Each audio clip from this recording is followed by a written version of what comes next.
In the next hour, you're going to master something that separates the top 1% from everyone else. The ability to speak with confidence, clarity, and magnetic presence. Most people stumble through conversations, mumble their way through presentations, and wonder why their ideas don't get the respect they deserve. But here's the truth. It's not about what you say, it's about how you say it. Your words are weapons. Your voice is your power. And today, you're going to learn to wield both with precision. We're not talking about fancy vocabulary or memorizing scripts. We're talking about rewiring your brain to communicate like someone who commands respect, builds instant rapport, and gets exactly what they want from every conversation. By the end of this video, you'll understand the psychology behind powerful communication, master the subtle art of voice control, and possess the tools to speak with unshakable confidence in any situation. Whether you're leading a meeting, having a difficult conversation, or simply introducing yourself at a networking event, you'll never again wonder what to say or how to say it. Let's begin. Chapter 1. The psychology behind articulate communication. Most people think articulate speaking is about having a big vocabulary or speaking slowly. They're completely wrong. Articulate communication starts in your mind long before words ever leave your mouth. Your brain processes thousands of thoughts per second, but only a fraction of those thoughts make it to your conscious awareness and even fewer make it out of your mouth in a coherent way. The difference between someone who speaks confidently and someone who stumbles through conversations lies in cognitive processing speed and emotional regulation. When you're nervous, your brain's fight-or-flight response kicks in, flooding your system with cortisol and adrenaline. This chemical cocktail literally makes you stupider in real time. Your working memory decreases, your vocabulary shrinks, and your ability to form complex thoughts evaporates. But here's what the research shows. Confident speakers aren't naturally less anxious. They've simply trained their brains to process stress differently. They understand that confidence isn't the absence of fear. It's the mastery of fear. When you speak with authority, you're not eliminating nervousness. You're channeling that energy into focused attention and purposeful delivery. The first step to becoming more articulate is understanding the 3 levels of communication processing in your brain. Level 1 is automatic processing, where you respond without thinking. This is where most people operate during conversations, reacting emotionally and speaking without intention. Level 2 is controlled processing, where you consciously choose your words and monitor your delivery. Level 3 is strategic processing, where you're simultaneously aware of your message, your audience's reaction, and the desired outcome of the conversation. Masters of articulation operate primarily at level 3. They're thinking several moves ahead like chess players. While you're focused on what to say next, they're considering how their words will land, what questions they might generate, and how to guide the conversation toward their intended goal. This isn't manipulation, it's strategic communication. Your brain has something called the reticular activating system, a network of neurons that filters information based on what you've told it is important. When you believe you're a poor speaker, your raw highlights every stumble, every awkward pause, every moment of uncertainty. But when you shift your identity to that of a confident communicator, your brain starts noticing opportunities to speak well. Moments where you delivered a point effectively and evidence that supports your new self-image. The most articulate people understand that communication is not about transferring information from one brain to another. It's about creating a shared experience, building emotional resonance, and guiding someone to a conclusion that feels like their own idea. This requires understanding the difference between saying what you think and saying what your audience needs to hear in order to think what you want them to think. Neuroscience research reveals that when we speak, mirror neurons in our listeners' brain fire as if they were speaking the words themselves. This means your emotional state, your confidence level, and your clarity of thought are literally contagious. When you speak with certainty, your listener's brain experiences that certainty. When you speak with confusion or hesitation, you transfer those states as well. This is why preparation isn't just helpful. It's neurologically essential. When you know your material deeply, When you've anticipated questions and prepared responses, your brain can focus on delivery rather than content generation. You move from reactive communication to intentional communication. You stop hoping you'll find the right words and start choosing the right words. The psychology of articulate communication also involves understanding cognitive load theory. Your brain has limited processing capacity at any given moment. When you're simultaneously trying to think of what to say, how to say it, whether you're making sense, and how your audience is reacting, you overload your cognitive resources. This is why nervous speakers often lose their train of thought or struggle to find simple words. Skilled communicators reduce cognitive load by automating certain aspects of their delivery. They develop standard phrases for transitions, practiced ways of explaining complex concepts, and reliable methods for organizing their thoughts in real time. This frees up mental resources for higher-level thinking, emotional regulation, and audience awareness. Understanding these psychological principles isn't academic knowledge. It's practical power. When you know why your brain sometimes betrays you in important conversations, you can implement specific strategies to work with your neurology rather than against it. You can train your mind to see speaking opportunities as exciting challenges rather than threatening situations. You can develop the mental frameworks that allow complex ideas to flow smoothly from your thoughts to your words. Chapter 2. Mastering your internal voice and confidence. Before you ever open your mouth, there's a conversation happening inside your head. This internal dialogue determines everything about how you'll communicate externally. Most people are completely unaware of this inner voice, but it's running commentary that either builds confidence or destroys it with every thought. Right now, as you're learning these concepts, there's a voice in your mind evaluating whether this information is useful, whether you're capable of implementing it, and whether it's worth the effort to change how you communicate. That voice is either your greatest asset or your biggest obstacle to becoming articulate and confident. The internal voice of confident speakers sounds fundamentally different from that of nervous communicators. Nervous speakers have an inner critic that constantly monitors for mistakes, anticipates rejection, and rehearses worst-case scenarios. Before they even speak, they're already preparing excuses for poor performance and bracing for negative reactions. Confident speakers have trained their internal voice to be a strategic coach rather than a harsh critic. Instead of thinking, "I hope I don't embarrass myself," they think, "I'm going to share something valuable." Instead of "what if they disagree with me," they think, "how can I present this so they understand my perspective?" The difference isn't just semantic. It's neurological. These different thought patterns create different emotional states, which create different physiological responses, which create different speaking outcomes. Your internal voice is programmable, but most people let it run on default settings installed during childhood. Maybe a teacher embarrassed you for giving a wrong answer. Maybe siblings teased you for how you pronounced certain words.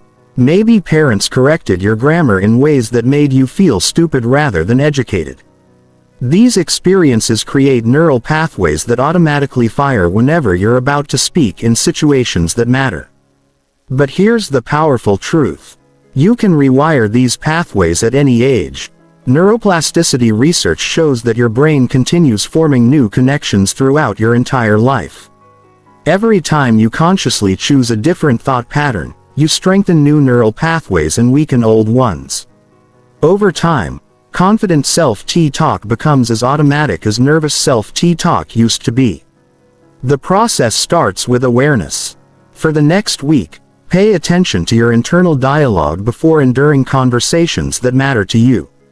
Notice the difference between how you talk to yourself before speaking to a close friend versus before speaking to your boss, a stranger, or someone you're trying to impress. You'll likely discover that your internal voice becomes more critical and fearful when stakes feel higher. Once you're aware of these patterns, you can begin the reprogramming process. Elite speakers use specific mental techniques to prime themselves for confident communication. They don't wait to feel confident. They create confidence through intentional thought management. Before important conversations, they run mental rehearsals where they see themselves speaking clearly, making strong points, and having positive interactions with their audience. Visualization isn't New Age nonsense. It's neuroscience. When you imagine yourself speaking confidently, your brain creates neural pathways as if the experience actually happened. Athletes use this technique to improve performance because imagined practice creates real neurological changes. The same principle applies to communication skills. But visualization alone isn't enough. You need to address the underlying beliefs that generate nervous thoughts in the first place. Most communication anxiety stems from three core fears: fear of judgment, fear of rejection, and fear of not being good enough. These fears create a scarcity mindset where every speaking opportunity feels like a test you might fail rather than a chance to add value. Confident communicators operate from an abundance mindset. They believe they have something worth sharing, that their perspective matters, and that their audience will benefit from hearing their thoughts. This isn't arrogance. It's healthy self-regard based on genuine preparation and authentic value. To develop this mindset, you need evidence that contradicts your limiting beliefs. Start documenting moments when your communication creates positive outcomes. Keep a record of times when someone thanks you for explaining something clearly, when your question moves a conversation forward, or when your perspective helps someone see an issue differently. Your brain needs proof that confident communication is possible for you. Another powerful technique is reframing nervous energy as excitement. Physiologically, anxiety and excitement are nearly identical. Both involve increased heart rate, heightened alertness, and elevated energy levels.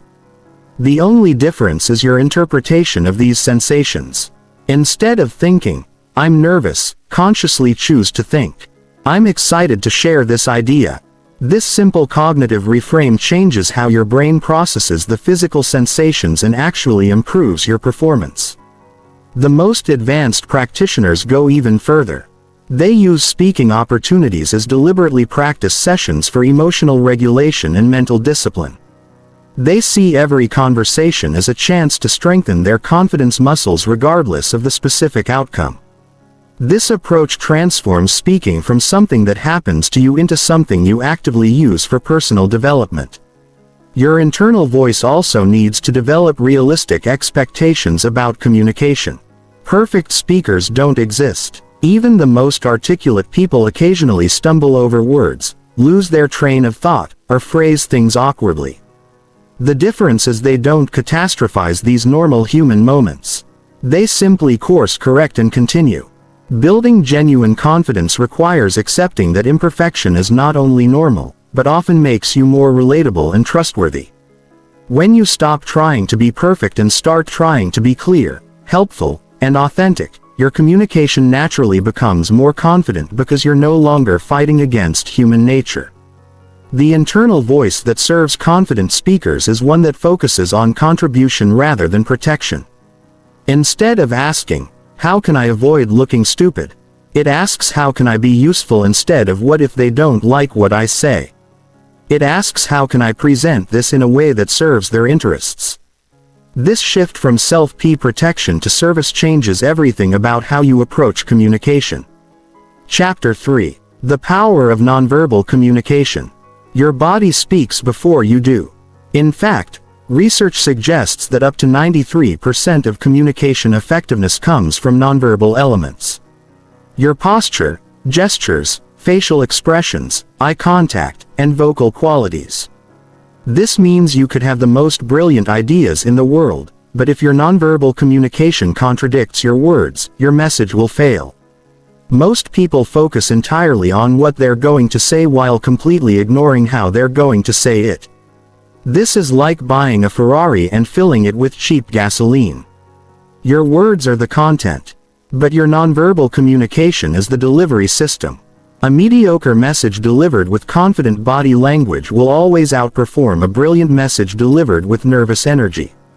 Understanding nonverbal communication starts with recognizing that your audience is unconsciously reading micro signals from your body and voice. These signals tell them whether you believe what you're saying, whether you're confident in your expertise, and whether you're worth paying attention to. You can't fake these signals because they originate from your internal state. But you can learn to manage your internal state through conscious control of your external presentation. Posture is the foundation of confident nonverbal communication. When you stand or sit with your shoulders back, chest open, and spine straight, you're not just looking more confident, you're actually becoming more confident. Research by social psychologist Amy Cuddy demonstrates that powerful postures increase testosterone and decrease cortisol in your body within just 2 minutes. This hormonal shift creates the physiological state of confidence from the outside in. The opposite is equally true. When you slouch, cross your arms defensively, or make yourself smaller, you're training your brain to feel less powerful and less certain. Your posture sends signals not just to others, but to your own nervous system about how you should feel in any given situation. Eye contact might be the most powerful nonverbal tool you possess. When you make appropriate eye contact, you communicate confidence, sincerity, and engagement. But eye contact isn't just about looking at people. It's about how you look at them. Nervous speakers tend to dart their eyes around the room, avoiding sustained contact because it feels too intense. Confident speakers maintain steady, comfortable eye contact that shows they're present and unafraid to be seen. The key is finding the balance between enough eye contact to build connection and so much that it becomes uncomfortable. In one-on-one conversations, aim for about 70% eye contact while you're listening and 50% while you're speaking. When presenting to groups, make eye contact with individuals for 3 to 5 seconds before moving to the next person. This creates the feeling of personal connection even in large audiences. Your facial expressions must align with your message. If you're discussing something serious while smiling inappropriately or talking about exciting opportunities with a flat expression, your audience will trust what they see over what they hear. The most skilled communicators use facial expressions strategically to emphasize key points, show appropriate emotion, and create engagement with their audience. Gestures can either enhance your message or distract from it, depending on how you use them. Nervous speakers often develop repetitive gestures that release tension but communicate anxiety. Clicking pens, fidgeting with jewelry, or making small repetitive hand movements. These gestures tell your audience that you're uncomfortable, which makes them uncomfortable. Confident speakers use purposeful gestures that support their words. When they talk about big concepts, their gestures expand. When they discuss specific details, their gestures become more precise. When they want to emphasize a point, they use deliberate hand movements that draw attention to key moments in their message. The size and scope of your gestures should match the size of your audience and the space you're in. Intimate conversations call for smaller, more subtle movements. Presentations to large groups require bigger, more expansive gestures that can be seen from the back of the room. Matching your gestures to your context shows spatial awareness and social intelligence. Your vocal qualities are technically part of nonverbal communication because they're about how you say things rather than what you say. Pace, volume, tone, and inflection all communicate meaning beyond your words. Speaking too quickly suggests nervousness or lack of confidence in your audience's ability to understand. Speaking too slowly can come across as condescending or uncertain. The most articulate speakers vary their vocal qualities to maintain interest and emphasize important points. They speak more slowly when introducing complex concepts, allowing their audience time to process. They increase their pace slightly when building energy or excitement. They use pauses strategically to create emphasis and give their audience time to absorb key ideas. Volume is another crucial element that many people mismanage. Speaking too softly forces your audience to strain to hear you, which creates fatigue and disengagement. Speaking too loudly can be overwhelming and aggressive. The right volume depends on your environment. But the general rule is to speak just loud enough that the person farthest from you can hear comfortably without effort. Tone of voice carries enormous emotional information. The same sentence can convey completely different meanings depending on your tonal quality. "That's interesting" can express genuine curiosity, polite dismissal, sarcasm, or surprise. All based on how you modulate your voice. Skilled communicators consciously choose their tone to match their intended message and audience.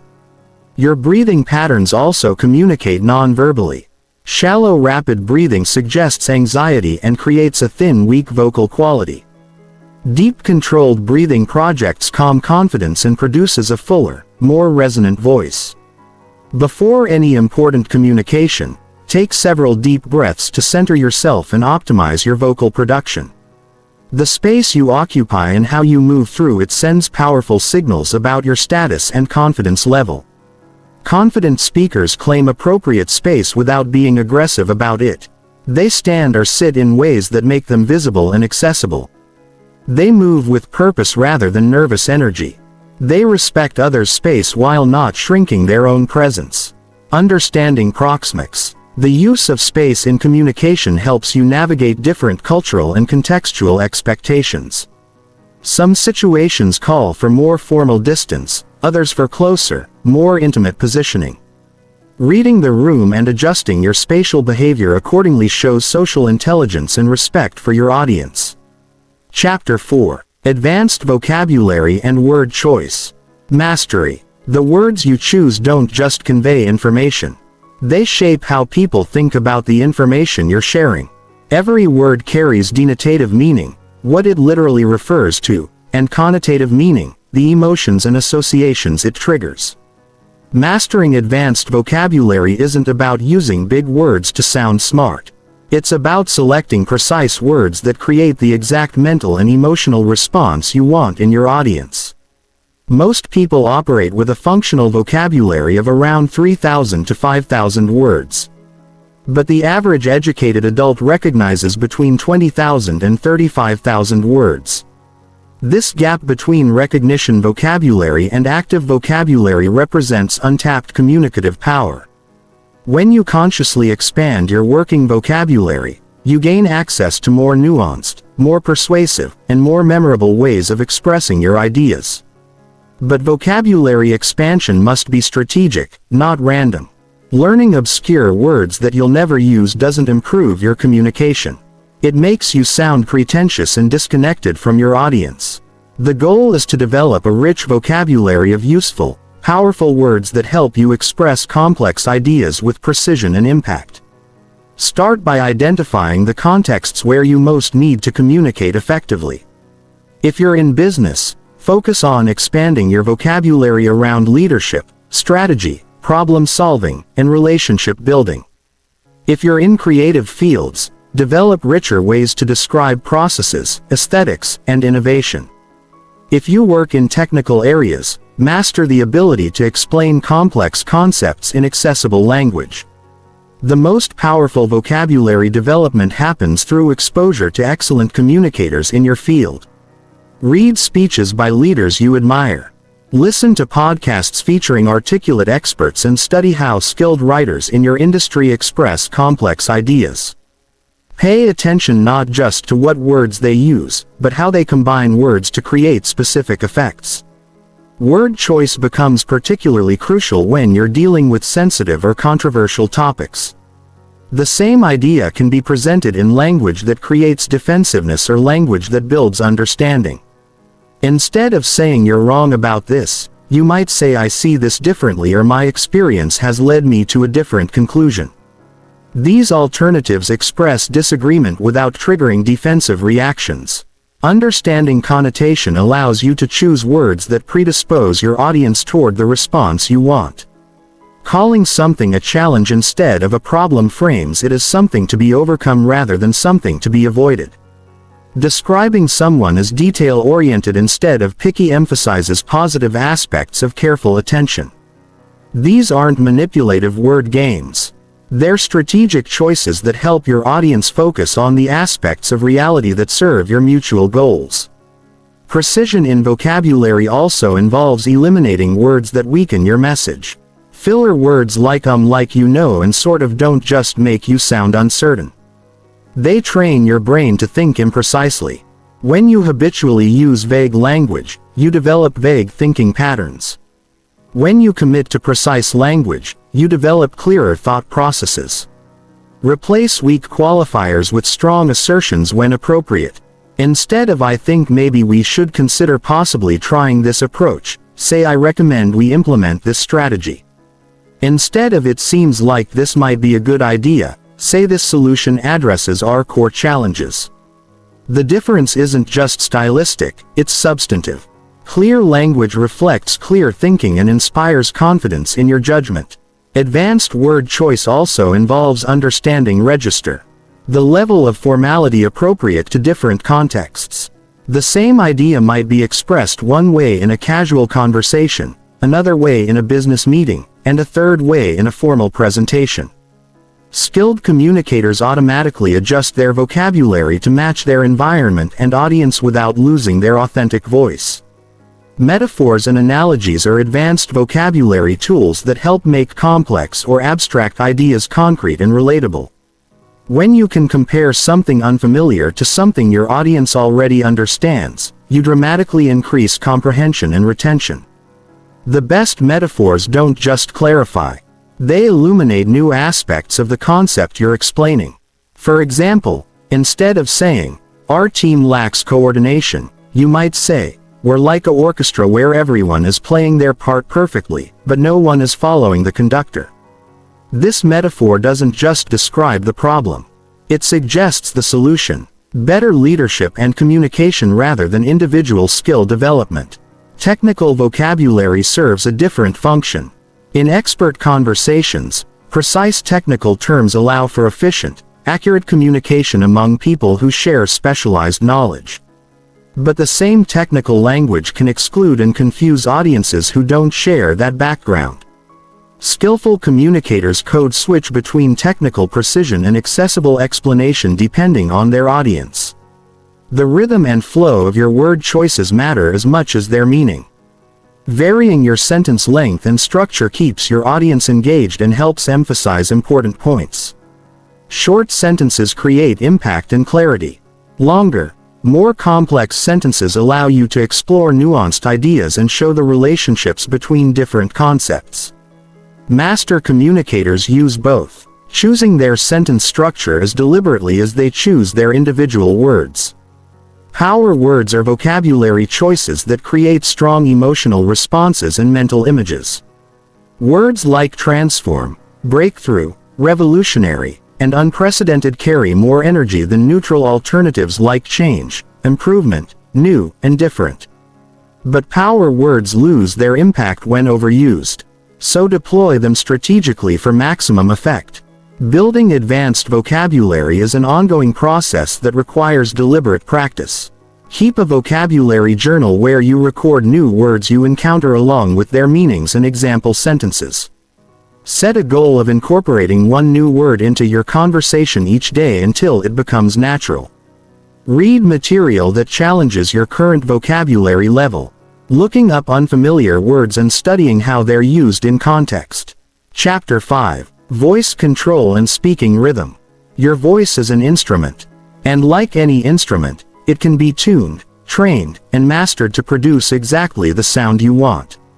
Most people use only a fraction of their vocal potential because they've never learned to consciously control the basic elements of voice production: breath support, resonance, pitch variation, and rhythm.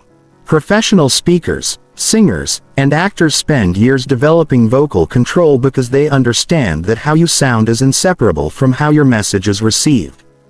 A weak, thin voice undermines even the strongest content. A rich, well-controlled voice can make ordinary content sound compelling and authoritative. Voice control begins with breathing, but not the shallow chest breathing most people do unconsciously. Effective vocal production requires deep diaphragmatic breathing that provides steady air support for sustained powerful speech. When you breathe from your chest, your voice becomes thin and strained during longer sentences.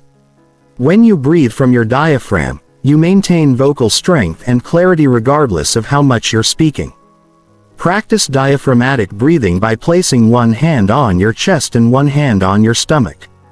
When you breathe properly, the hand on your stomach should move significantly while the hand on your chest remains relatively still. This takes conscious practice because most adults have developed inefficient breathing patterns that limit their vocal power. Resonance determines the richness and fullness of your voice. Sound originates from your vocal cords, but it gains power and quality from resonating in the spaces above your throat, your mouth, sinuses, and chest cavity. When you speak with good resonance, your voice has depth and presence that commands attention. When your voice lacks resonance, it sounds flat and weak. To develop better resonance, practice humming with your mouth closed, feeling the vibrations in your chest, throat, and face. Then open your mouth and extend that same resonant quality to your speaking voice. Many people unconsciously tighten their throat when they're nervous, cutting off resonance and making their voice sound strained. Learning to keep your throat relaxed while maintaining good breath support allows your natural resonance to emerge. Pitch variation is what prevents your voice from becoming monotonous and boring. When you speak on the same pitch for extended periods, your audience's attention drifts because the human brain stops paying attention to unchanging stimuli. Strategic pitch variation keeps your audience engaged and helps emphasize key points in your message. Skilled speakers use pitch strategically rather than randomly. They lower their pitch to convey authority and finality, especially when making important statements or conclusions. They raise their pitch slightly when asking questions or introducing new topics to signal curiosity and engagement. They avoid uptalk, the pattern of ending statements with rising intonation that makes everything sound like a question and undermines your authority. Speaking rhythm involves the pace, pauses, and flow of your delivery. Many nervous speakers rush through their words, afraid that pausing will lose their audience's attention or give someone else a chance to interrupt. This creates a machine gun delivery style that overwhelms listeners and prevents proper comprehension of complex ideas. Confident speakers understand that pauses are powerful tools, not weaknesses to be avoided. Strategic pauses give your audience time to process important information, create anticipation before key points, and demonstrate your comfort with silence. A well-placed pause can be more impactful than any word. Different types of content require different rhythmic approaches. When you're explaining complex technical information, slower delivery with frequent pauses allows your audience to follow your logic. When you're telling a story or building excitement, you might increase your pace to create energy and momentum. When you're making a crucial point, slowing down and adding pauses before and after emphasizes its importance. The concept of vocal flexibility means being able to adjust all these elements, breathing, resonance, pitch, and rhythm based on your content and context. A presentation to a large audience requires different vocal choices than an intimate conversation. A serious discussion demands different vocal qualities than a celebration or informal chat. Vocal warm-ups before important speaking opportunities can dramatically improve your performance. Just as athletes warm up their muscles before competition, speakers should warm up their vocal apparatus before important conversations or presentations. Simple exercises like humming, lip trills, tongue twisters, and vocal scales prepare your voice for optimal performance. Articulation. The clarity with which you pronounce words directly affects how easily your audience can understand and follow your ideas. Poor articulation forces listeners to work harder to decode your words, which reduces the mental energy they have available for processing your actual message. Clear articulation isn't about perfect pronunciation. It's about making your words easily accessible to your audience. Common articulation problems include mumbling, dropping the ends of words, running words together, and inconsistent volume levels within sentences. These habits often develop from nervousness, rushing, or simple lack of awareness. Recording yourself, speaking, and listening critically can help identify articulation patterns that might be interfering with your communication effectiveness. The rhythm of your speech should also include strategic variation in sentence length and structure. Short sentences create punch and clarity. They demand attention. They emphasize important points. Longer sentences allow you to explore complex relationships between ideas, provide necessary context and background information, and demonstrate sophisticated thinking about nuanced topics. Mastering voice control requires consistent practice, not just occasional attention. Set aside time each day to work on specific vocal skills. Read aloud from material that challenges you, paying attention to your breathing, resonance, pitch variation, and rhythm. Record yourself regularly to track your progress and identify areas that need additional work. Advanced practitioners learn to match their vocal choices to their strategic communication goals.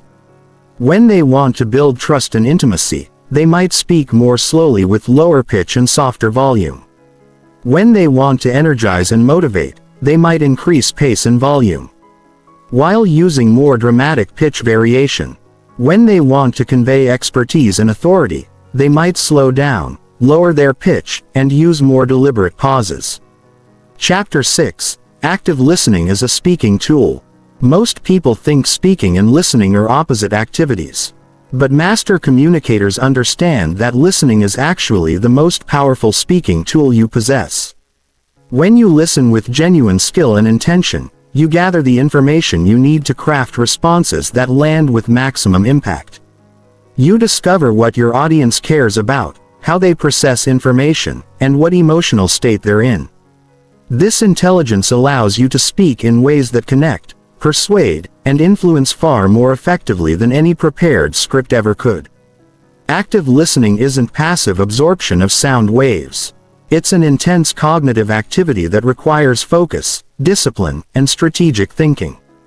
When you listen actively, you're simultaneously processing the literal content of what someone is saying, the emotional subtext beneath their words, the assumptions and beliefs that shape their perspective, and the unmet needs or desires that might be driving their communication.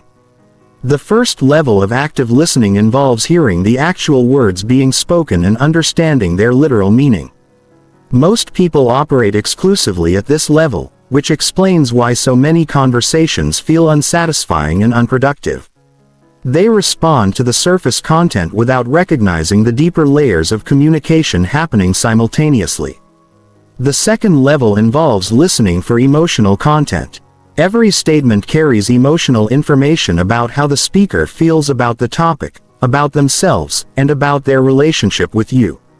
When someone says, "I think we should consider other options," they might be expressing uncertainty, disagreement, fear, or a need for more information. Skilled listeners pick up these emotional cues and respond to both the content and the feeling behind it. The third level of active listening involves understanding the speaker's underlying needs, values, and motivations. When someone complains about a policy at work, they might be expressing a need for autonomy, fairness, or recognition. When they share excitement about a new project, they might be revealing values around creativity, achievement, or collaboration. This level of listening allows you to respond in ways that address what people really care about, not just what they're explicitly saying. Active listening also requires managing your own internal responses while someone else is speaking. Most people use listening time to prepare their rebuttal, formulate their next point, or judge what they're hearing. This internal commentary prevents true understanding and makes your eventual response less relevant and less powerful. Instead of planning what you'll say next, focus completely on understanding what's being communicated to you. Notice when your mind starts formulating responses and gently redirect your attention back to the speaker. This disciplined focus not only improves your comprehension, it also communicates respect and engagement that builds rapport and trust. One of the most powerful active listening techniques is reflecting back what you've heard before, adding your own perspective. This serves multiple functions. It confirms that you understood correctly. It shows the speaker that you were paying attention, and it gives you time to process the information before responding. Reflection doesn't mean paring back exactly what someone said. It means demonstrating that you grasped both the content and the significance of their communication. For example, if someone says, "I'm frustrated because this project keeps getting delayed, and I feel like I'm wasting my time," you might reflect back, it sounds like these delays are affecting your ability to feel productive and make meaningful progress. This reflection acknowledges both the factual situation and the emotional impact, showing that you understand the full scope of their experience. Questions are another essential active listening tool.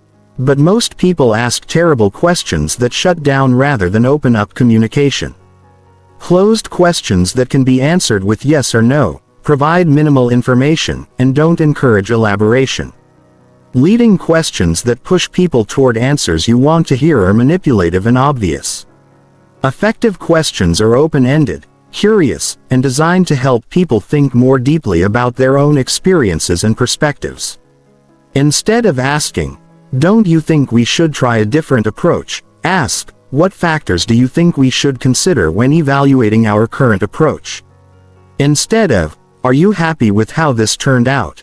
ask, "What aspects of this outcome work well for you and what would you want to see improved?" These questions invite thoughtful responses and demonstrate genuine interest in understanding rather than just getting agreement. The timing of your questions matters enormously. Interrupting someone mid-thought to ask for clarification breaks their flow and can feel disrespectful. But waiting until someone has completely finished their entire point might mean missing opportunities to understand complex ideas as they're being developed. Skilled listeners read verbal and non-verbal cues to find natural pause points where questions feel helpful rather than intrusive. Body language plays a crucial role in active listening. When you lean slightly forward, maintain appropriate eye contact, and keep your posture open and relaxed, you communicate engagement and interest.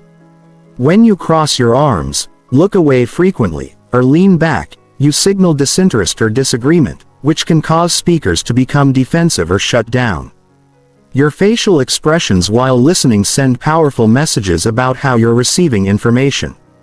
Nodding occasionally shows that you're following along, but excessive nodding can seem fake or impatient. Matching your facial expressions to the emotional tone of what you're hearing shows empathy and understanding. If someone is sharing something serious, your expression should reflect that gravity. If they're excited about something, your face should show appropriate interest and energy. Active listening also involves tolerating silence and allowing people time to think and formulate their thoughts. Many speakers need processing time, especially when discussing complex or emotional topics. When you rush to fill every pause with words or questions, you prevent people from going deeper into their thinking and sharing more meaningful insights.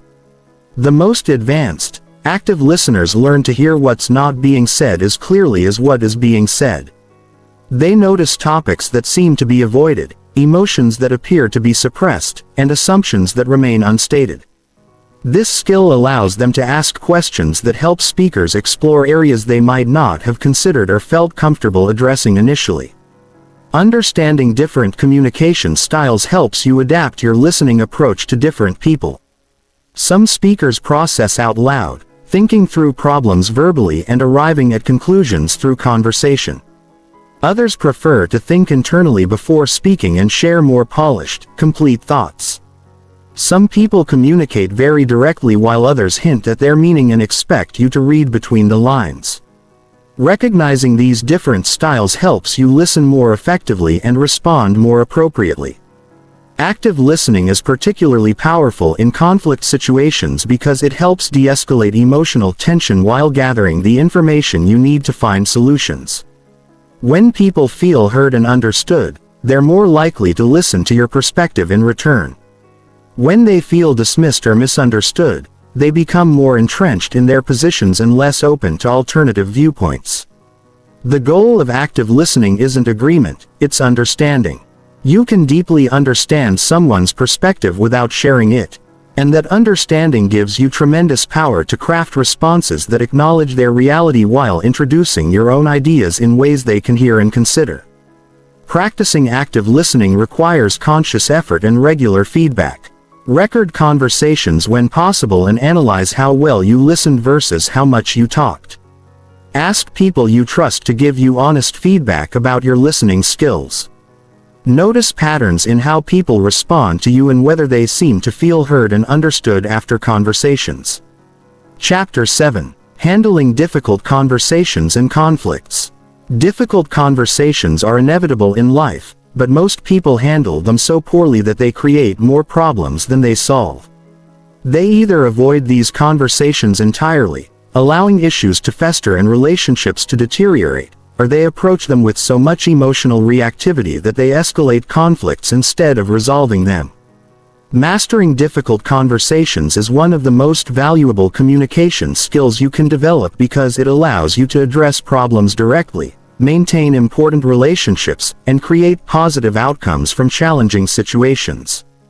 The first principle of handling difficult conversations is understanding that the difficulty usually lies not in the topic itself, but in the emotional charge surrounding it. When conversations involve ego, identity, values, or significant consequences, people's fight-or-flight responses activate, making rational discussion much more challenging. Your job is to manage both your own emotional state and help create conditions where others can remain rational and open to problem solving. Preparation is crucial for difficult conversations, but most people prepare by rehearsing their arguments and anticipating rebuttals. This adversarial approach almost guarantees poor outcomes because it frames the conversation as a battle to be won rather than a problem to be solved collaboratively. Instead, prepare by clarifying your goals for the conversation, understanding the other person's likely perspective and concerns, and developing language that focuses on shared interests rather than competing positions. Before entering any difficult conversation, get clear about what you really want to achieve. Do you want to change someone's behavior? Share information they need to know. Understand their perspective better. Repair a damaged relationship. Clear goals help you choose appropriate strategies and evaluate whether the conversation is moving in a productive direction. Understanding the other person's perspective requires empathy and intellectual humility. Try to see the situation from their point of view, considering their pressures, constraints, and concerns. What might make their position feel reasonable and necessary to them? What fears or needs might be driving their behavior? This perspective taking doesn't mean agreeing with them, but it helps you approach the conversation with curiosity rather than judgment. The language you use in difficult conversations can either escalate tension or create opportunities for resolution. Avoid accusatory language that puts people on the defensive. Instead of "you always interrupt me," try "I'd like to finish my thoughts before hearing your response." Instead of "you're being unreasonable," try "I'm having trouble understanding your perspective on this." Use I statements to express your experience without making claims about the other person's intentions or character. "I felt frustrated when the deadline was moved" without discussion is much less threatening than "you're always changing things at the last minute" without considering how it affects other people. This approach allows you to share your perspective honestly while giving the other person space to explain their actions without feeling attacked. Timing and setting matter enormously for difficult conversations. Choose times when both parties can focus without distractions and when emotions aren't running too high. Private settings usually work better than public ones because they reduce the risk of embarrassment and allow for more honest discussion. If someone seems stressed, angry, or distracted, it might be better to schedule the conversation for a time when they can engage more effectively. Starting difficult conversations well sets the tone for everything that follows. Begin by acknowledging the relationship and your positive intentions. "I value our working relationship and want to address something that's been concerning me."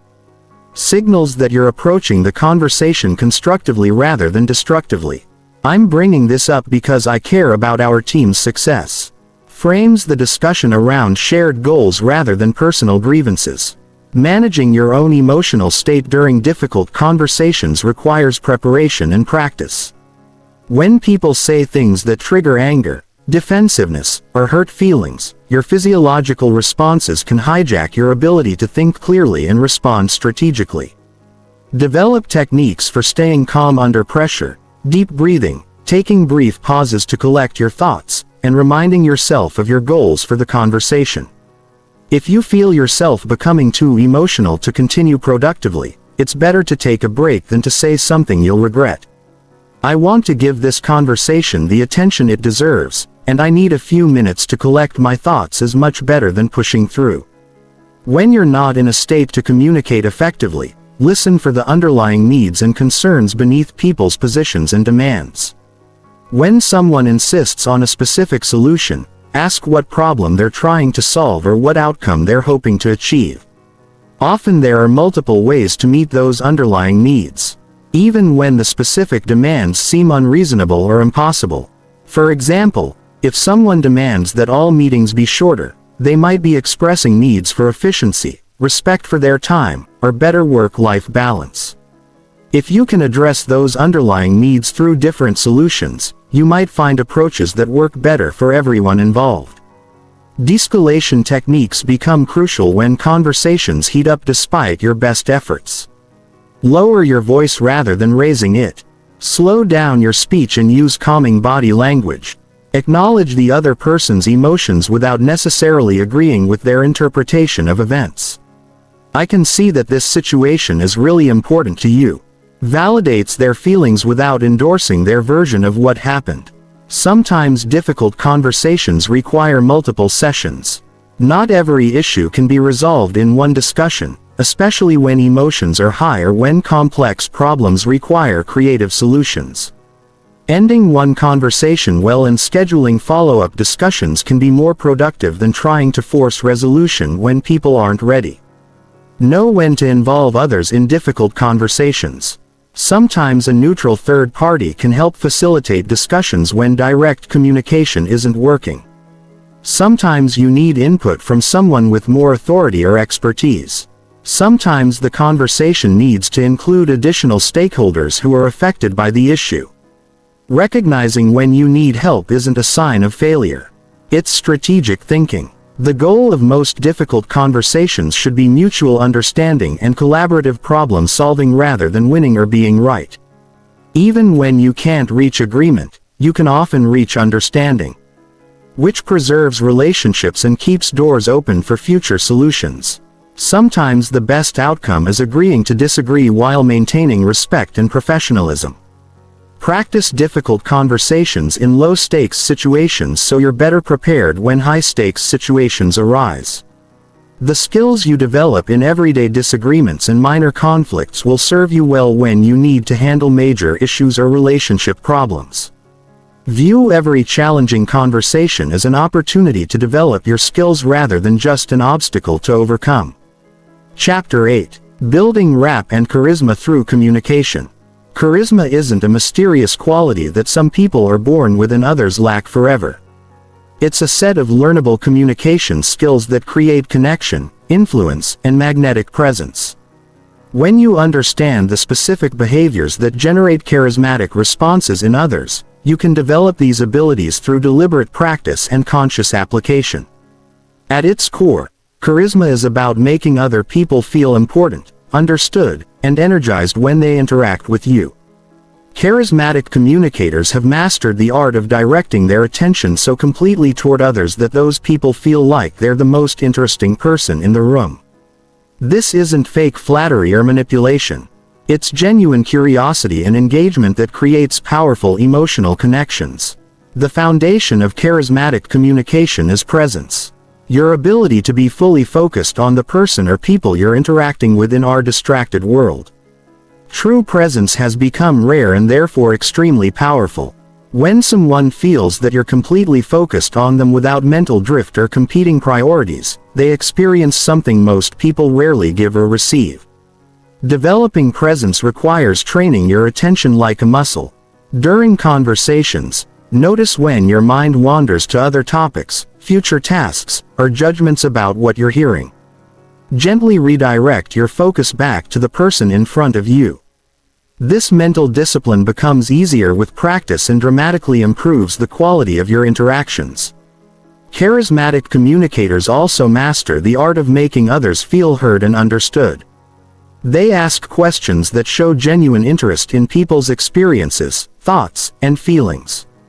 But more importantly, they listen to the answers with complete attention and respond in ways that demonstrate they've not only heard the words, but grasped the meaning and significance behind them. The key is asking questions that go beyond surface-level information to explore what people care about, what challenges they're facing, and what excites them. Instead of "How was your weekend?" try "What was the best part of your weekend?" Instead of "How's work going?" ask "What's the most interesting project you're working on right now?" These questions invite more engaging responses and show that you're interested in their experience, not just making conversation. Building rapport requires finding genuine common ground with people. But this doesn't mean pretending to share interests you don't have or agreeing with opinions you don't hold. It means looking for authentic connections in values, experiences, challenges, or goals. Even when people have different backgrounds or perspectives, you can often find shared humanity in universal experiences like wanting to do good work, caring for family, or pursuing personal growth. Matching and mirroring are subtle rapport-building techniques that involve naturally adapting your communication style to complement the person you're talking with. If someone speaks slowly and thoughtfully, slowing down your own pace slightly creates a sense of harmony. If they're energetic and expressive, increasing your own energy level helps create connection. This isn't mimicry, which feels fake and obvious. It's subtle adaptation that happens naturally when you're genuinely engaged with someone. The power of validation in building charisma cannot be overstated. When you acknowledge and affirm other people's thoughts, feelings, and experiences, you make them feel valued and understood. This doesn't require agreeing with everything they say, but it does mean recognizing their perspective as legitimate and worthy of consideration. Validation can be as simple as saying, "That makes sense," or "I can understand why you'd feel that way," or "That's an interesting point I hadn't considered." These phrases show that you're taking their input seriously and processing it thoughtfully rather than just waiting for your turn to speak. Charismatic storytelling is another crucial skill that makes your communication more engaging and memorable. Stories create emotional connections and help people understand complex ideas through concrete examples. But charismatic storytellers don't just tell stories. They craft stories that resonate with their audience's interests and experiences. The best stories for building rapport are ones that show vulnerability, learning, or shared struggle.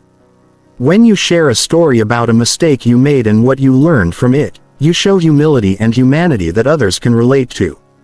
When you tell a story about overcoming a challenge, you inspire others and show resilience.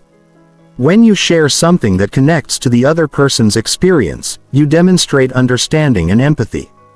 Using people's names frequently in conversation is a simple but powerful charisma technique. Research shows that hearing our own name activates pleasure centers in our brain and creates positive associations with the speaker. But this only works when it feels natural rather than forced or manipulative. Charismatic communicators also master the art of making people feel special and appreciated. They notice and comment on positive qualities, achievements, and contributions that others might overlook. They remember details from previous conversations and follow up on things that matter to people.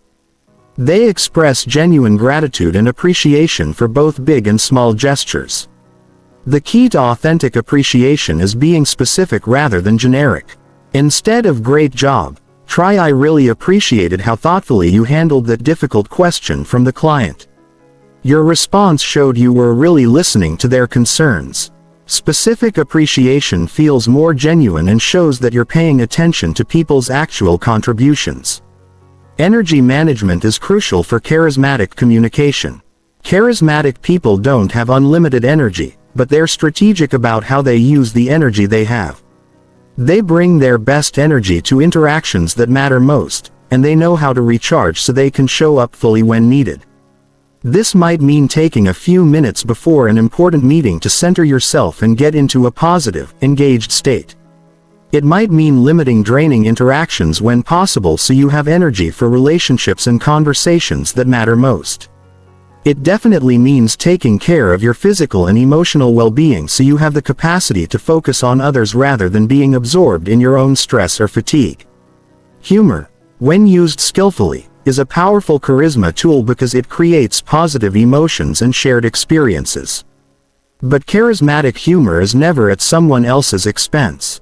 It's self-deprecating, observational, or situational in ways that bring people together rather than creating distance or discomfort. The best charismatic communicators use humor to diffuse tension, highlight absurdities, and create moments of connection and joy. They're also attuned to their audience and adjust their humor accordingly. What's funny in a casual setting might be inappropriate in a formal context, and what works with one group might fall flat with another. Building charisma through communication is ultimately about developing genuine interest in other people and learning to express that interest in ways that make them feel valued and energized. It's not about tricks or techniques, though those can be helpful. It's about cultivating authentic curiosity, empathy, and appreciation for the people around you. Chapter 9. Persuasion and Influence Techniques. Persuasion is not manipulation. True persuasion involves helping people see information, possibilities, and consequences they might not have considered on their own. Then allowing them to make informed decisions based on this expanded understanding. When you influence ethically, you're serving both your interests and theirs by creating outcomes that benefit everyone involved. The most powerful persuasion begins with understanding what people already want and value. Instead of trying to convince them to want what you want, you show them how what you're proposing helps them achieve their existing goals and satisfy their current needs. This requires deep listening and genuine curiosity about their priorities, concerns, and decision-making criteria. Before attempting to persuade anyone, invest time in understanding their perspective thoroughly. What problems are they trying to solve? What outcomes would make them feel successful? What constraints or pressures are they operating under? What fears or concerns might make them hesitant to change? This intelligence allows you to frame your proposals in terms that resonate with their existing motivations. The principle of reciprocity is fundamental to ethical influence. When you provide value first without expecting immediate returns, you create a psychological tendency for others to want to provide value back to you. This doesn't mean keeping score or manipulating people with artificial generosity. It means genuinely looking for ways to help others achieve their goals as a foundation for long-term relationship building. Reciprocity can involve sharing useful information, making helpful introductions, offering assistance with their projects, or simply providing a great experience during your interactions. When people associate you with positive outcomes and helpful resources, they become more receptive to your ideas and requests. Social proof is another powerful influence principle that acknowledges people's tendency to look to others for guidance about appropriate behavior and good decisions. When you can show that similar people in similar situations have benefited from what you're proposing, you reduce uncertainty and risk perception that might prevent action. But social proof must be relevant and genuine to be effective. Generic testimonials or irrelevant examples can actually backfire by making your approach seem generic or poorly researched. The most powerful social proof comes from people your audience respects who faced similar challenges and achieved positive results through approaches similar to what you're recommending. The commitment and consistency principle recognizes that people strongly prefer to act in ways that align with their stated beliefs, values, and previous commitments. When you can show how your proposal fits with positions they've already taken or principles they've already expressed, you make it psychologically easier for them to say yes. This might involve referencing their stated priorities, reminding them of successful approaches they've used before, or showing how your proposal aligns with their stated values or strategic objectives. The key is making genuine connections rather than forcing artificial links that don't hold up under scrutiny. Scarcity and urgency can be legitimate influence factors when they're based on real constraints rather than artificial pressure. If there are genuine time limits, resource constraints, or opportunity costs associated with delays, presenting these realities helps people make informed decisions about timing and priorities. However, manufactured scarcity and false urgency are manipulative tactics that damage trust and relationships. Ethical persuasion involves presenting real information about constraints and consequences while respecting people's right to make decisions on their own timeline. The contrast principle shows how people evaluate options relative to alternatives rather than in absolute terms. When you help people understand the costs and consequences of not taking action, or when you provide clear comparisons between different approaches, you help them make more informed decisions about relative value. This doesn't mean exaggerating problems or understating alternatives. It means helping people see the full picture of costs, benefits, risks, and opportunities associated with different choices. Good decision-making requires understanding both what you gain and what you give up with any choice. Authority and expertise influence how seriously people take your recommendations. But these must be genuine and relevant to carry weight. Building credible authority involves demonstrating deep knowledge, sharing relevant experience, and showing good judgment over time. It also means being honest about the limits of your expertise and knowing when to refer people to better sources of information or assistance. Credible expertise also involves staying current, continuing to learn, and being willing to change your recommendations when new information or better options become available. People trust advisors who prioritize their interests over ego or consistency. Emotional connection often determines whether people act on logical arguments. When you can help people visualize and feel the positive outcomes of taking action, you create motivation that pure logic alone cannot generate.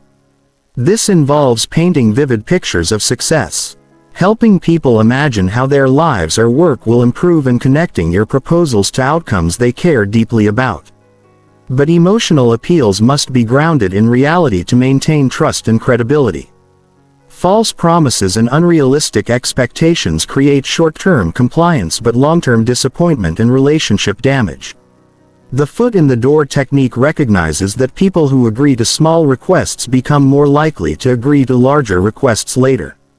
This works because taking action creates psychological investment and shifts identity toward being someone who supports your cause or direction.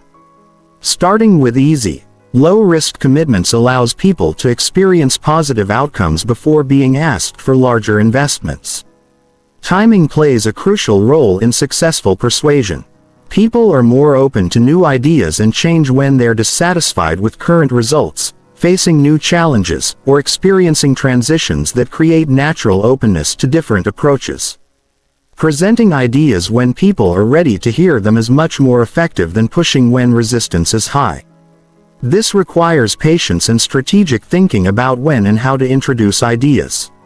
Sometimes the most persuasive thing you can do is wait for a better moment rather than forcing a conversation when conditions aren't favorable.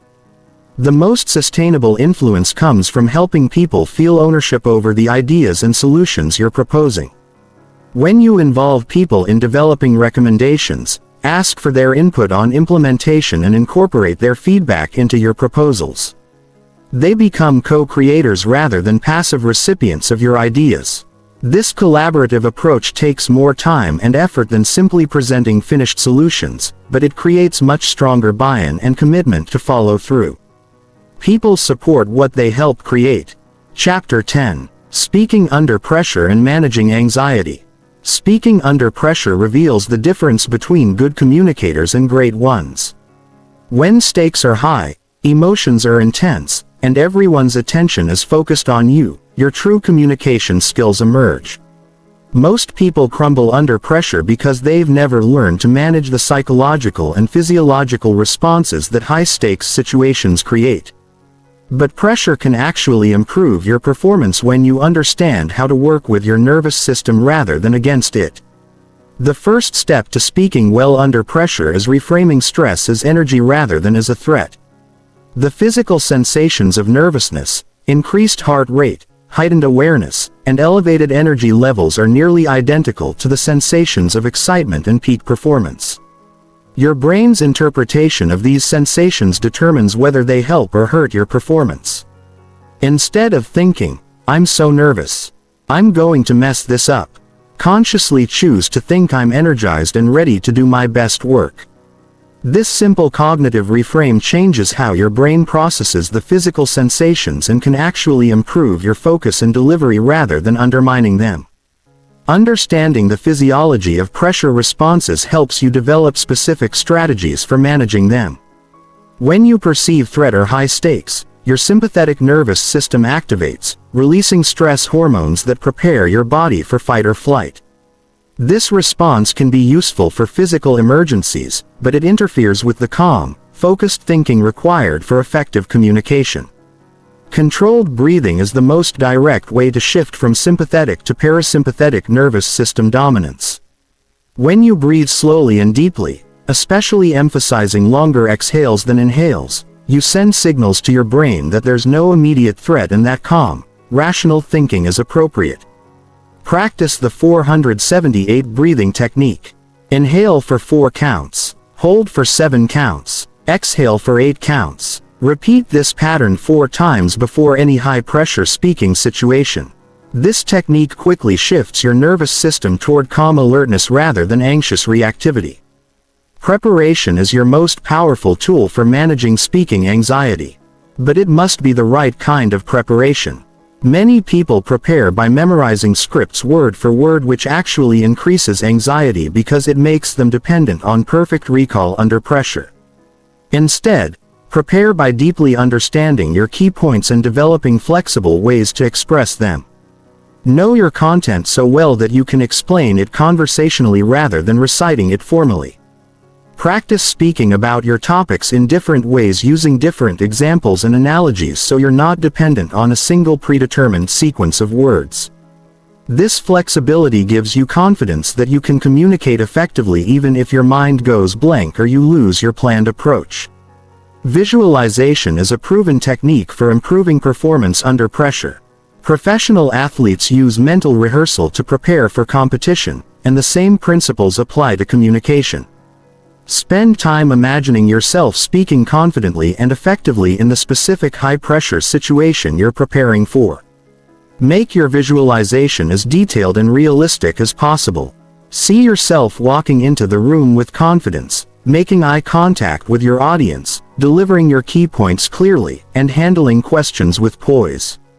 Include potential challenges in your visualization and see yourself managing them successfully. This mental rehearsal creates neural pathways that support confident performance when the real situation arrives. Physical preparation is equally important for managing pressure. Regular exercise reduces baseline anxiety levels and improves your body's ability to handle stress. Adequate sleep ensures that your cognitive resources are at their peak when you need them most. Proper nutrition provides steady energy rather than the spikes and crashes that can destabilize your emotional state.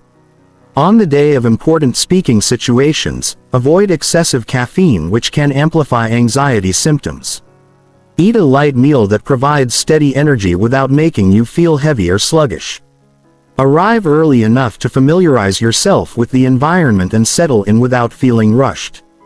Grounding techniques help you stay present and focused when pressure mounts. The 54,321 technique involves noticing 5 things you can see, 4 things you can touch, 3 things you can hear, 2 things you can smell, and 1 thing you can taste. This sensory awareness pulls your attention away from anxious thoughts and into the present moment. Progressive muscle relaxation is another effective technique. Starting with your toes and working up to your head, tense each muscle group for 5 seconds. Then release and notice the contrast. This process helps release physical tension that accumulates during stressful situations and interferes with smooth delivery.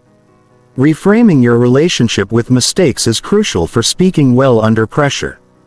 Many people amplify their anxiety by catastrophizing potential errors and imagining that any stumble will result in disaster. In reality, minor mistakes are normal and often unnoticed by audiences who are focused on your overall message rather than perfect delivery. Develop recovery strategies for common speaking challenges. If you lose your train of thought, have standard phrases that buy you time to refocus. Let me think about the best way to explain this. Or that's an important point that deserves a thoughtful response.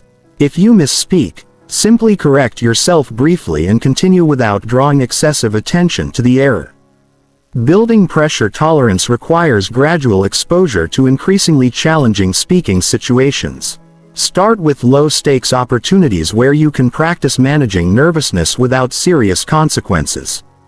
Volunteer to speak at team meetings, join organizations like Toastmasters, or create opportunities to present to friendly audiences. Each time you successfully manage pressure and deliver effectively, you build evidence that contradicts anxiety-producing beliefs about your speaking abilities. Your brain learns that pressure situations are manageable rather than threatening, which makes future high-stakes communication feel less overwhelming. The most advanced pressure management technique is shifting your focus from self-P protection to service. When you're primarily concerned with how you look, whether you'll make mistakes or what people will think of you, you create internal pressure that interferes with performance. When you focus on how you can serve your audience, what value you can provide, and how you can help them achieve their goals, you redirect nervous energy toward productive purposes. This service orientation also helps with imposter syndrome, the feeling that you don't deserve to be speaking or that you'll be exposed as incompetent. When you're genuinely focused on helping others rather than proving yourself, your expertise and preparation feel more relevant and accessible.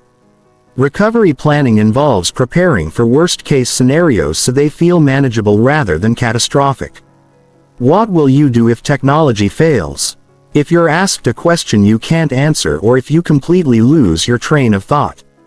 Having specific plans for these situations reduces their power to create anxiety and gives you confidence that you can handle whatever happens. Remember that pressure often indicates importance, which means you're dealing with situations that matter.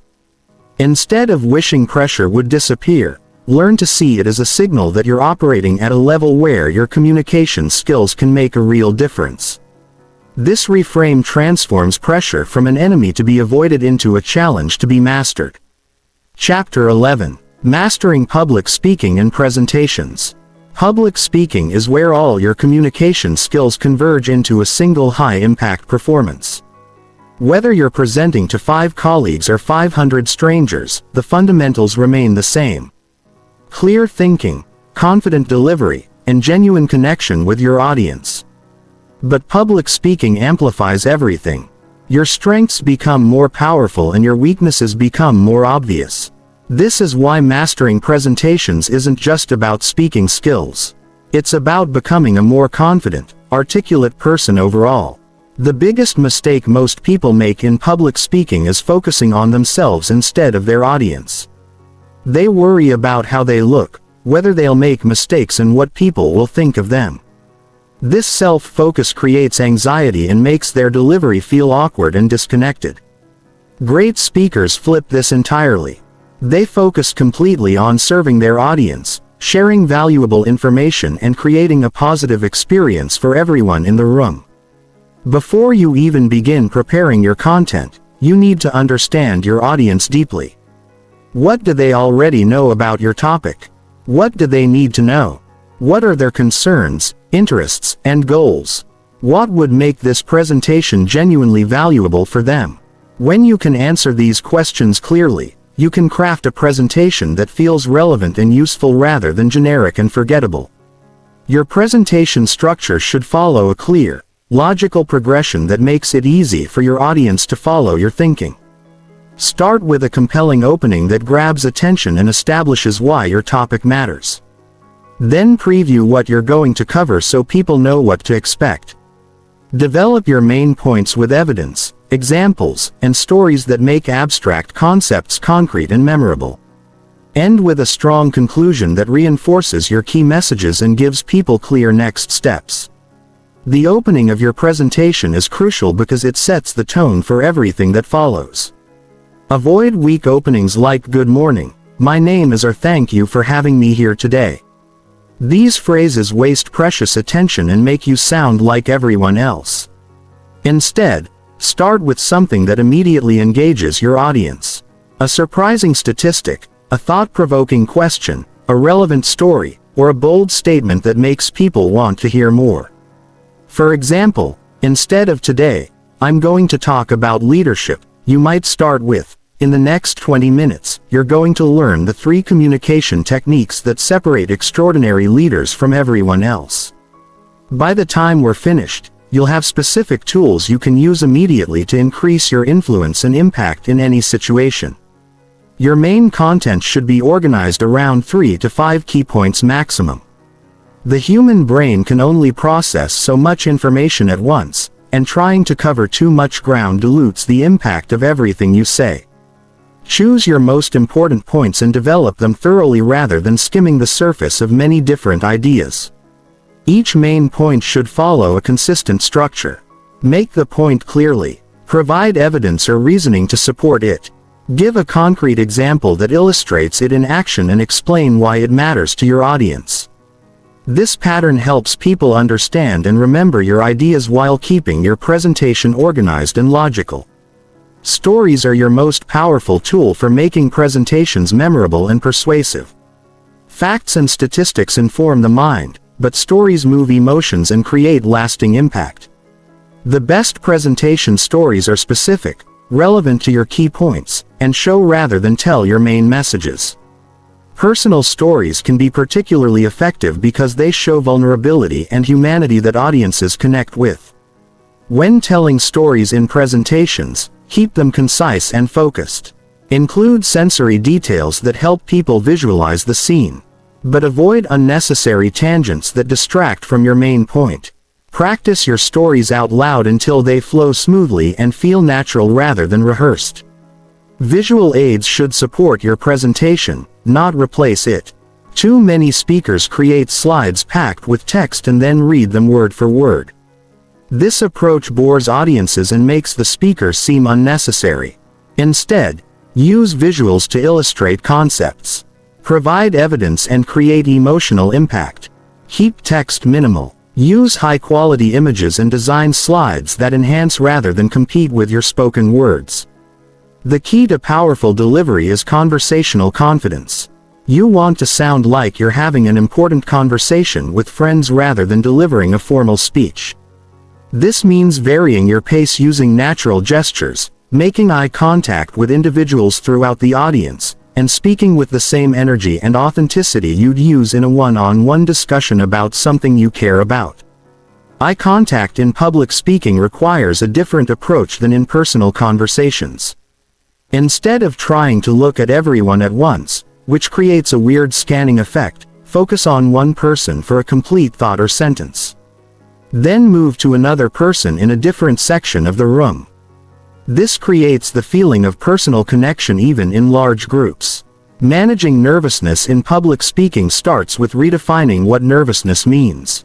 Those butterflies in your stomach and elevated heart rate aren't signs of weakness. They're signs that your body is preparing for peak performance. Channel that energy into enthusiasm for your topic rather than fighting against it. Practice is essential, but it must be the right kind of practice. Don't memorize your entire presentation word for word, which makes you sound robotic and creates anxiety about forgetting lines. Instead, know your key points thoroughly and practice transitioning smoothly between them. Rehearse your opening and closing until they're rock solid, since these are the moments when nerves typically hit hardest. Handling questions and audience interaction requires preparation and flexibility. Anticipate the most likely questions you'll receive and prepare thoughtful responses. When you don't know an answer, say so honestly and offer to follow up later rather than trying to fake knowledge you don't have. Repeat or rephrase questions to ensure the entire audience heard them and to buy yourself a moment to think. The conclusion of your presentation should be as strong as your opening. Summarize your key points briefly. Reinforce why they matter to your audience. And end with a clear call to action or next steps. Avoid weak endings like "that's all I have" or "any questions." Instead, end with conviction and purpose that leaves your audience energized and ready to act on what they've learned. Recovery strategies are crucial for handling the unexpected moments that inevitably arise in public speaking. If technology fails, have backup plans ready. If you lose your place, pause briefly and return to your last key point rather than panicking. If someone asks a hostile question, stay calm and address the substance while maintaining your composure and professionalism. The more you practice public speaking in various settings, the more confident and natural you'll become. Seek out opportunities to present, whether at work, in community organizations, or through groups like Toastmasters. Each presentation teaches you something new about connecting with audiences and managing the dynamics of public communication. Chapter 12. Emotional Intelligence in Communication. Emotional intelligence is the hidden force behind all effective communication. You can master every technical aspect of speaking, perfect your vocal delivery, and develop an extensive vocabulary, but if you can't read emotional cues, manage your own emotional state, and respond appropriately to others' feelings, your communication will always feel hollow and disconnected. Emotional intelligence in communication involves 4 key components: self-awareness, self-management, social awareness, and relationship management. These skills work together to help you navigate the complex emotional landscape that exists in every human interaction. Self-awareness is the foundation of emotionally intelligent communication. You need to understand your own emotional patterns, triggers, and responses before you can effectively manage them or read them in others. Most people operate on emotional autopilot, reacting to situations based on unconscious patterns developed over years of experience. Developing emotional self-awareness requires paying attention to your internal state throughout the day. Notice what situations make you feel confident versus anxious. Observe which topics trigger defensive reactions or strong emotions. Recognize the physical sensations that accompany different emotional states. This internal monitoring helps you understand your emotional patterns and gives you choice about how to respond rather than simply reacting automatically. Your emotional state directly affects your communication effectiveness. When you're stressed, angry, or anxious, your voice changes, your body language shifts, and your thinking becomes less clear. Others pick up on these emotional signals unconsciously and respond accordingly. If you seem nervous, they feel less confident in your expertise. If you appear angry, they become defensive. If you project calm confidence, they feel more relaxed and receptive. Self-management is the ability to regulate your emotions rather than being controlled by them. This doesn't mean suppressing feelings or pretending to be emotionless. It means acknowledging your emotions while choosing how to express them in ways that serve your communication goals. When you feel strong emotions during conversations, pause before responding. Take a deep breath and ask yourself what outcome you want from the interaction. This brief moment of reflection allows you to choose your response rather than simply reacting to your immediate emotional impulse. Social awareness involves reading the emotional states of others through their verbal and nonverbal communication. People constantly broadcast information about their feelings through their tone of voice, facial expressions, body language, and word choices. Most communicators miss these signals entirely because they're too focused on what they want to say next. Learning to read emotional cues requires shifting your attention from your own internal experience to careful observation of others. Notice changes in people's energy levels, speaking pace, and physical posture. Pay attention to incongruence between their words and their emotional signals. Someone might say they're fine with a decision, while their tight jaw and crossed arms suggest otherwise. Different personalities express emotions differently, which adds complexity to emotional awareness. Some people wear their feelings openly and express them directly. Others are more reserved and communicate emotions through subtle changes in behavior. Some process emotions internally before sharing them while others think out loud and work through feelings verbally. Understanding these different emotional styles helps you adapt your communication approach accordingly. With expressive personalities, you can address emotions directly and openly. With more reserved people, you might need to create safe spaces for them to share feelings gradually. With analytical types, you might need to help them connect logical decisions to emotional outcomes. Empathy is a crucial component of emotional intelligence that allows you to understand and share the feelings of others. This goes beyond intellectual understanding to actually experiencing something similar to what the other person is feeling. When you respond with genuine empathy, people feel heard, understood, and valued. Developing empathy requires active imagination and emotional flexibility. When someone shares an experience with you, try to imagine how you would feel in their situation. Consider their background, pressures, and constraints that might influence their emotional response. This perspective taking helps you respond with genuine understanding rather than superficial sympathy. Validation is one of the most powerful emotional intelligence tools in communication.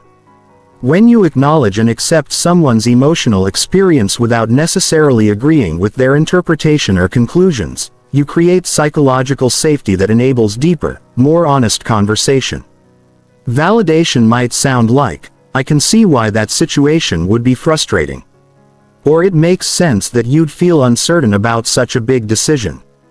These responses show that you understand their emotional reality while leaving room for different perspectives on solutions or actions. Emotional contagion is the phenomenon where emotions spread between people unconsciously. When you interact with someone who's anxious, you might start feeling anxious, too. When you're around confident, positive people, you often feel more optimistic yourself. This emotional transmission happens automatically through mirror neurons and unconscious mimicry. Understanding emotional contagion helps you take responsibility for the emotional climate you create in your interactions. When you maintain calm confidence during stressful situations, you help others feel more centered. When you bring genuine enthusiasm to conversations, you often inspire similar energy in others. Managing emotional contagion requires strong emotional boundaries and self-regulation skills. You can empathize with others' feelings without taking them on as your own. You can remain calm in the presence of anxiety, confident around insecurity, and positive despite negative energy from others. Conflict situations require especially sophisticated emotional intelligence. Because emotions typically run high and rational thinking often becomes difficult. The key is recognizing that behind every position in a conflict, there are underlying emotions and unmet needs driving people's behavior. Instead of focusing solely on the logical aspects of disagreements, skilled communicators address the emotional dimensions as well. They acknowledge fears, validate concerns, and help people feel heard even when agreement isn't possible. This emotional attunement often diffuses tension and creates space for problem solving. Emotional intelligence also involves knowing when emotions are appropriate and helpful versus when they might be counterproductive. There are times when expressing frustration, excitement, or concern enhances your message and builds connection. There are other times when emotional expression might distract from your content or make others uncomfortable. Building emotional intelligence requires ongoing practice and feedback. Pay attention to how people respond to your communication style. Ask trusted friends or colleagues for honest feedback about your emotional awareness and management. Notice patterns in your relationships and communication effectiveness that might reveal blind spots in your emotional skills. The goal isn't to become emotionally perfect or to always say the right thing. It's to develop greater awareness, flexibility, and skill in navigating the emotional aspects of human communication. When you can read emotions accurately, manage your own emotional state effectively, and respond to others with empathy and wisdom, your communication becomes exponentially more powerful and meaningful. Chapter 13. Cultural Sensitivity and Adaptation in Communication. In our interconnected world, the ability to communicate effectively across cultural differences has become essential for personal and professional success. Culture shapes everything about how we communicate, our directness or indirectness, how we show respect, what topics we consider appropriate, how we handle conflict, and even how we interpret silence and eye contact. Cultural sensitivity in communication isn't about political correctness or walking on eggshells around people from different backgrounds. It's about developing genuine curiosity about different ways of thinking and communicating, recognizing that your cultural norms aren't universal and adapting your communication style to build bridges rather than barriers. The first step to culturally sensitive communication is understanding your own cultural programming. The way you communicate feels natural and right to you because it's what you learned growing up. But it's just one approach among many valid alternatives. Your directness might feel honest and efficient to you while seeming rude and aggressive to someone from a culture that values harmony and face saving.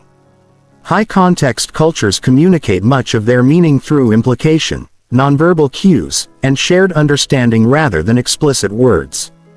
In these cultures, what's not said is often as important as what is said. People expect others to read between the lines, pick up on subtle signals, and understand messages that aren't spelled out directly.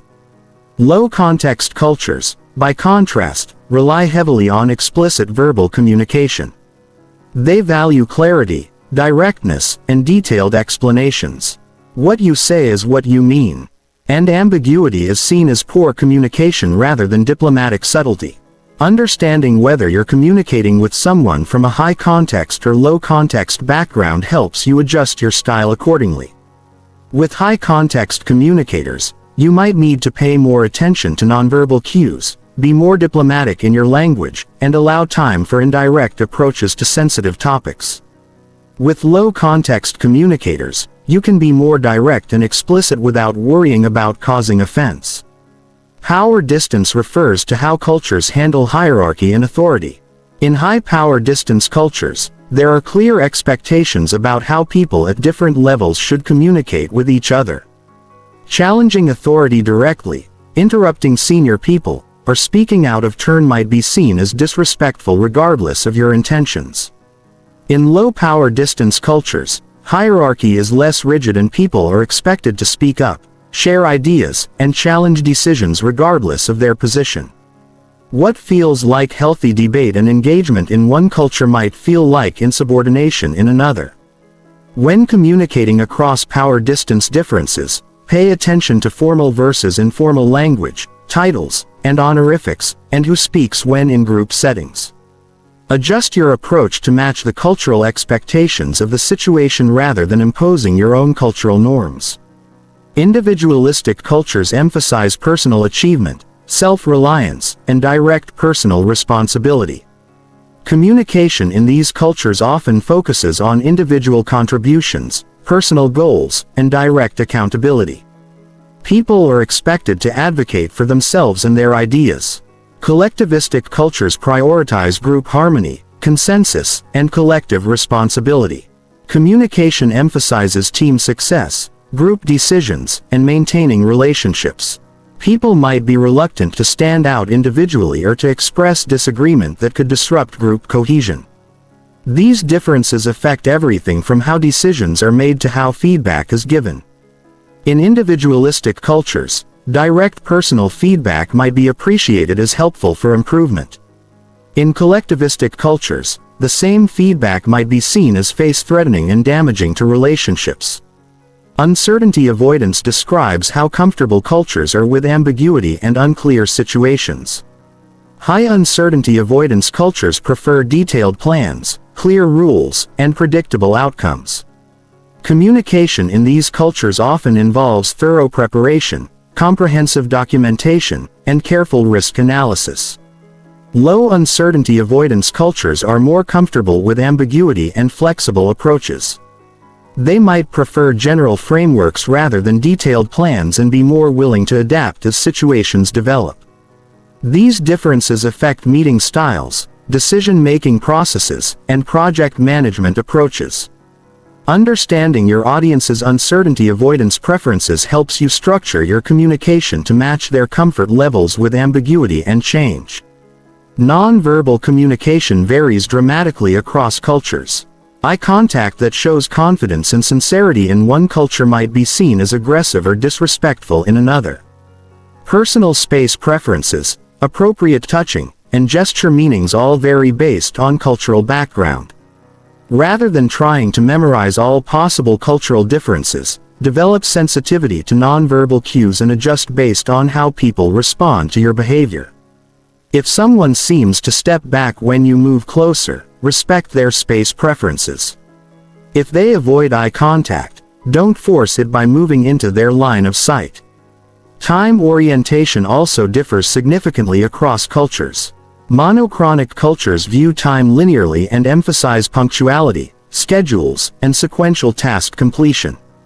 Communication in these cultures is often efficient and focused on covering agenda items within allotted time. Polychronic cultures view time more flexibly and prioritize relationships over schedules.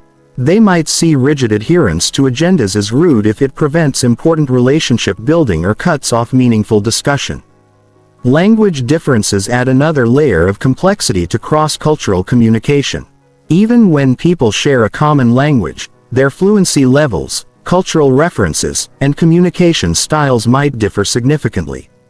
Speaking more slowly, using simpler vocabulary, avoiding idioms and cultural references, and checking for understanding become important skills. The key to successful cross-cultural communication is approaching differences with curiosity rather than judgment. Instead of viewing different communication styles as wrong or inefficient, see them as alternative approaches that might offer insights or advantages you haven't considered. Building cultural intelligence requires ongoing learning and exposure. Seek opportunities to interact with people from different cultural backgrounds. Read about different cultural values and communication styles. Ask questions when you notice differences rather than making assumptions about what they mean. Most importantly, remember that cultural generalizations are starting points for understanding, not definitive rules about how individuals will behave. Every person is unique regardless of their cultural background. And effective communication requires paying attention to individual preferences and styles while being informed by cultural awareness. When you make cultural mistakes, and you will apologize sincerely and ask for guidance about more appropriate approaches. Most people appreciate genuine efforts to bridge cultural differences, even when those efforts aren't perfect. Chapter 14: Advanced Conversational Skills and Networking. Networking isn't about collecting business cards or manipulating people into helping you advance your career. True networking is about building genuine relationships based on mutual interest, shared values, and reciprocal value creation. When you approach networking as relationship building rather than transactional exchange, you develop connections that last for decades and create opportunities you never could have planned or predicted. The foundation of effective networking conversation is authentic curiosity about other people. Instead of focusing on what you can get from someone, focus on understanding who they are, what they care about, and what challenges they're facing. This shift in perspective transforms networking from an uncomfortable sales activity into genuine human connection. Most people approach networking with a scarcity mindset, worrying that others won't be interested in talking to them or that they don't have enough to offer in return. This anxiety creates awkward self-focused conversations that feel forced and unnatural when you approach networking with genuine interest in learning about others. Conversations flow naturally and people remember you positively. Starting conversations at networking events requires moving beyond generic opening lines that everyone uses. Instead of "What do you do?" try "What brings you to this event?" Or "What's the most interesting project you're working on right now?" These questions invite more engaging responses and show that you're interested in their current experience rather than just categorizing them by job title. The key to memorable networking conversations is finding genuine connections with people rather than trying to impress them with your accomplishments. Look for shared experiences, common challenges, mutual interests, or complementary expertise. These connection points create the foundation for ongoing relationships. Active listening becomes especially important in networking situations because people often feel like they're competing for attention and trying to get their own message across. When you listen with complete focus and ask thoughtful follow-up questions, you stand out from everyone else who's waiting for their turn to talk. Asking powerful questions separates good networkers from great ones. Instead of surface-level inquiries, ask questions that help people think differently about their work or situation. What's the biggest challenge in your industry right now? What trends are you most excited about? What would need to change for you to feel really successful in your role? These questions invite deeper conversation and show sophisticated thinking. Following up effectively is where most networking efforts fail. People exchange contact information, but never create meaningful ongoing connection. The best follow-up happens within 48 hours and references something specific from your conversation. Instead of generic "nice to meet you," Messages reference a particular topic you discussed. Share a relevant resource or make a helpful introduction. Building your networking pipeline requires being strategic about the events you attend and the relationships you prioritize. Instead of trying to meet everyone at every event, focus on having fewer, deeper conversations with people who share your interests or could become genuine connections. Quality networking involves thinking several steps ahead about how you might be helpful to people you meet. This doesn't mean immediately pitching your services. It means listening for challenges where your expertise, connections, or resources might be valuable. When you consistently look for ways to help others, they naturally want to reciprocate when opportunities arise. Virtual networking requires adapting traditional relationship-building skills to digital environments. Video calls, online events, and social media platforms all offer opportunities for meaningful connection, but they require different approaches than in-person interaction. In virtual settings, being fully present becomes even more important because it's easier to multitask or become distracted. Make eye contact with your camera. Eliminate background distractions and give your complete attention to the person you're speaking with. These behaviors are more noticeable and appreciated in digital environments where partial attention is common. Social media networking extends relationship building beyond formal events and scheduled meetings. Platforms like LinkedIn allow you to maintain ongoing connection with your network by sharing valuable content, commenting thoughtfully on others' posts, and staying updated on their professional developments. But social media networking requires the same authenticity and value focus as in-person relationship building. Instead of just promoting yourself, share insights that help others, celebrate their successes, and contribute meaningfully to industry conversations. This approach builds your reputation as someone worth knowing and staying connected with.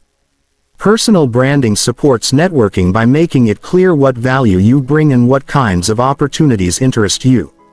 This doesn't mean creating a fake persona or exaggerating your capabilities. It means being intentional about how you present your expertise, interests, and unique perspective. Developing your networking skills also involves understanding different networking styles and adapting your approach accordingly. Some people prefer large group conversations. Others feel more comfortable in one-on-one discussions. Some enjoy formal networking events. Others prefer casual coffee meetings or activity-based networking. Pay attention to what environments and interaction styles work best for you and seek out networking opportunities that match your strengths while gradually expanding your comfort zone. The goal isn't to become someone you're not. It's to become more skilled at building relationships in ways that feel authentic to you. Long-term relationship maintenance is what transforms networking contacts into valuable professional relationships. This involves staying in touch periodically, sharing relevant opportunities or information, and being responsive when people reach out to you.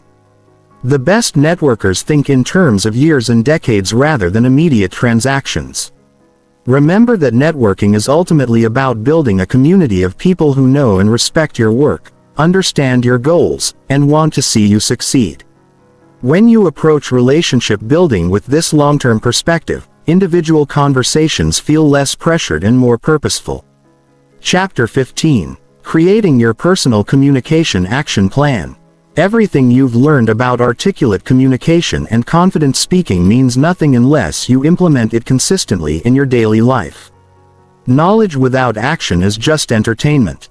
The difference between people who improve their communication skills and those who stay stuck at their current level is systematic practice and deliberate implementation of specific techniques.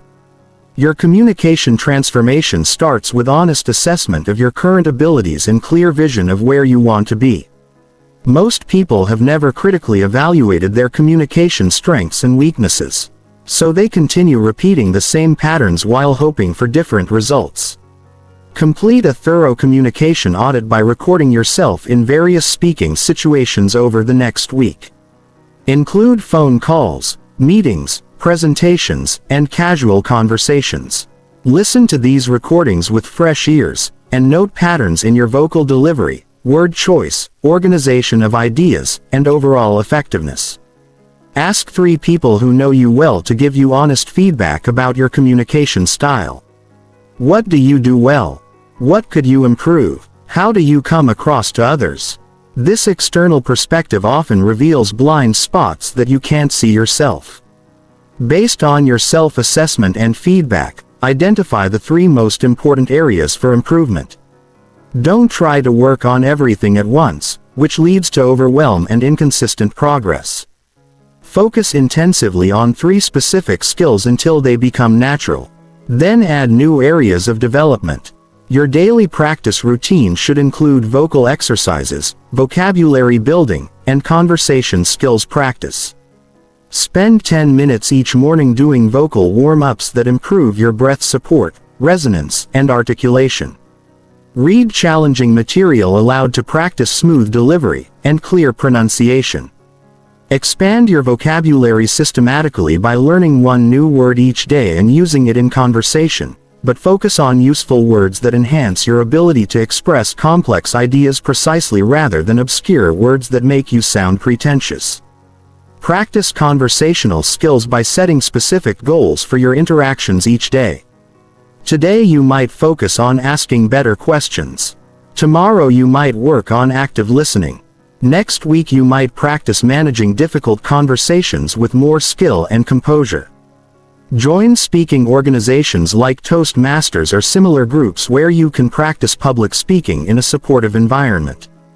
These organizations provide structured feedback, regular speaking opportunities, and a community of people working on similar skills. Create accountability systems that ensure consistent progress rather than sporadic effort. Partner with someone who's also working on communication skills and commit to weekly check-ins about your practice and progress. Set specific, measurable goals and track your improvement over time. Document your communication successes and challenges in a learning journal. After important conversations, presentations, or meetings, write brief notes about what went well, what you could improve, and what you learned. This reflection process accelerates learning and helps you identify patterns in your development. Seek out increasingly challenging communication opportunities that stretch your abilities without overwhelming you. Volunteer to present at team meetings. Join committees that require facilitation skills or take on projects that involve persuading or influencing others. Address your specific communication fears systematically rather than avoiding situations that make you uncomfortable. If you're afraid of public speaking, start with very small, low-stakes presentations and gradually work up to larger, more important speaking opportunities. Develop your personal communication style rather than trying to imitate someone else's approach. Study communicators you admire and learn from their techniques, but adapt these techniques to fit your personality, values, and natural strengths. Your personal communication action plan should include both short-term and long-term goals. In the next 30 days, focus on implementing one specific technique from each major area. Vocal delivery, body language, conversation skills, and presentation abilities. Over the next 90 days, tackle more complex skills like handling difficult conversations, building rapport with different personality types, and managing speaking anxiety. These skills require more time to develop, but create lasting transformation in your communication effectiveness. Your 1-year vision should include specific communication outcomes you want to achieve. Leading presentations with confidence, navigating difficult conversations skillfully, building stronger professional relationships, or communicating with greater influence and impact in your field. Remember that communication skill development is a lifelong journey rather than a destination. Even the most skilled communicators continue learning, practicing, and refining their abilities throughout their careers. The goal isn't perfection, it's continuous improvement and increasing effectiveness. Stay motivated during challenging phases of development by focusing on the real-world benefits of better communication, better relationships, increased influence, greater career opportunities, and improved confidence in all areas of life are the natural results of investing in your communication skills. The most important insight you can carry forward is that confident, articulate communication is a choice you make in every interaction. You don't have to wait until you feel ready or until you've perfected every technique. You can choose to speak with intention, listen with focus, and communicate with purpose starting right now. Every conversation is an opportunity to practice these skills. Every presentation is a chance to demonstrate your growing capabilities. Every difficult interaction is a chance to apply what you've learned and build evidence that you can handle whatever communication challenges come your way. Your voice matters. Your ideas deserve to be heard. Your communication skills will determine how effectively you can share your knowledge, influence positive change, and build the relationships that create a meaningful, successful life. The time to start implementing everything you've learned is